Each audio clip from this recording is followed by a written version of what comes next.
안녕하세요. 빅머니의 권미란입니다. 북한의 태도 변화에는 중국의 훈수가 영향을 주고 있는 것일까요? 무역전쟁과 한반도 비핵화라는 트럼프 대통령이 얻고자 하는 두 가지 업적에 있어서 걸림돌이자 만만치 않은 상대가 되고 있는 것이 바로 중국의 시진핑 국가주석입니다.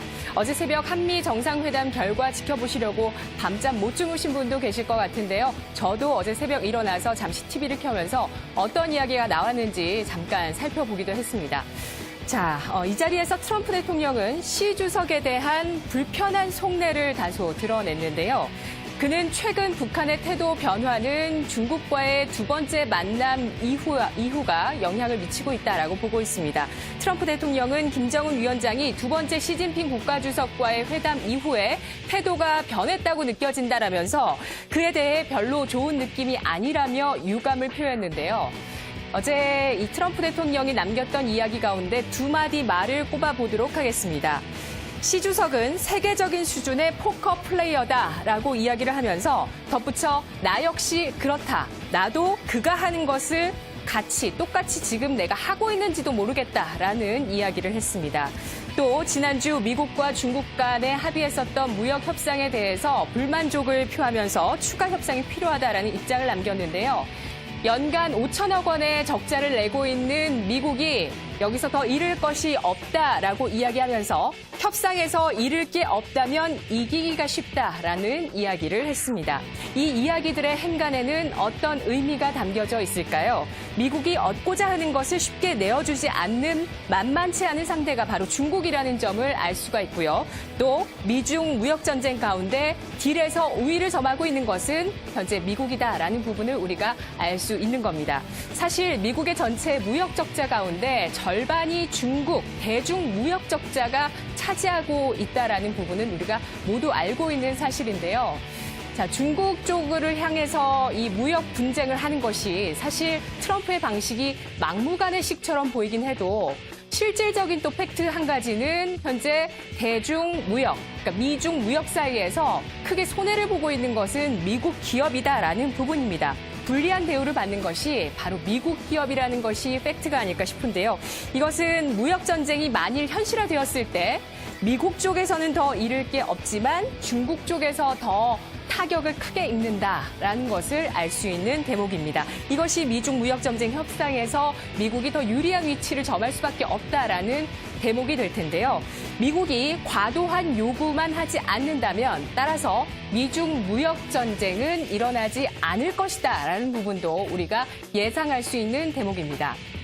자, 대무역전쟁으로 발생한 손실보다 양보로 인해서 중국이 얻게 될 손실이 더 적기만 하면 된다는 것이죠. 따라서 막대한 요구를 미국 측에서 하지 않는 이상은 이 무역전쟁의 협상에서 이 협상을 결론점으로 이끄는 것이 중국 쪽에도 더 이득이기 때문에 결국에는 무역 분쟁은 해결될 수밖에 없다라는 계산이 가능해집니다. 싱거웠던 미중 무역 협상 결과 또 갑작스러운 북한의 태도 변화. 뭔가를 이해할 수 없는 대목이 있었는데 이제 확실해지고 있죠. 바로 뒤에는 중국이 있다라는 부분을 우리는 알 수 있습니다. 트럼프 대통령이 협상을 이렇게 포커에 비유했다는 점이 상당히 흥미로웠는데요. 맞습니다. 포커에서도 이걸 잘 판단해야 이길 수가 있죠. 꺼내져 있는 상대방의 패를 보고 누가 더 유리한 위치를 점하고 있는가 이것을 잘 판단하고 전략을 세우는 것이 포커에서 이길 수 있는 길이 될 겁니다. 자, 그렇다면 북미 정상회담에서는 누가 더 유리한 위치를 점하고 있을까요? 누가 더 잃을 것이 없을까요? 여기에 대한 답을 찾는다면 현재 누가 더 유리한지 알 수 있을 것 같은데요. 말 그대로 미중 무역전쟁에서는 미국이 더 유리한 위치라면 북미 정상회담에서는 북한이 더 유리한 위치다라는 부분을 우리가 확인할 수 있고요. 이 부분을 시진핑 중국 국가주석이 김정은 위원장에게 주지시키지 않았을까라는 예상도 가능해지는 대목입니다. 북한의 갑작스러운 강경 모드에 다시 한번 머리를 맞대고 있는 한미 정상들. 트럼프 대통령은 여건이 성숙화되지 않는다면 이 회담을 열지 않아도 괜찮다라고 얘기했습니다. 연기해도 괜찮고 열리게 된다면 아주 좋은 일이 될 것이다. 하지만 연기가 돼도 괜찮다, 열리지 않아도 괜찮다라는 언급을 했습니다. 이런 가운데 북한 측이 원하는 단계적인 동시적인 비핵화 방침과 미국 쪽에서 원하고 있는 선비핵화 후체제 보장의 일괄 타결 방식이 서로 대립하고 있는데요. 조금 트럼프 대통령이 간밤에는 약간의 단계적인 비핵화에 대한 언급도 살짝은 언급했다는 부분. 이에 따라서 남측 기자단이 또 북한으로 넘어갈 수 있지 않았을까라는 생각도 해보게 됩니다.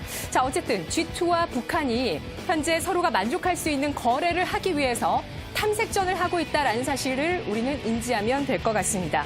미국과 중국, 북한과 미국, 그리고 이들 사이에서 계속해서 오가는 잽과 원투펀치들, 이 사이에 우리는 그 협상 가운데에서 중재자 역할을 톡톡히 해 나가야 할 것입니다. 북한이 미국으로부터 많은 것을 얻게 된다면 우리도 더 많은 것을 얻게 됩니다. 그리고 북한 쪽에서 경제 성장을 더 이루면 이룰수록 우리나라는 거의 모든 업종에서 경제적인 수혜를 보게 됩니다. 자, 반대로 협상 테이블에서 내려가게 된다면 누가 더 잃을 게 많을까요? 북한과 미국 가운데 협상 테이블에서 내려간다면 미국은 정치적인 명분을 이를 뿌리지만 북한은 이러한 경제 성장 모두를 다 잃게 되고 생존의 기로에 서게 됩니다. 자, 그렇기 때문에 이 북미 정상회담도 이루어질 수밖에 없겠다라는 확률 쪽에 베팅할 수 있는 대목이 아닐까라는 생각이 드는데요. 한반도 평화 빅딜 계속해서 관전해 보셔야 되겠습니다. 이 시각 주요 경제 뉴스 오상혁 아나운서입니다.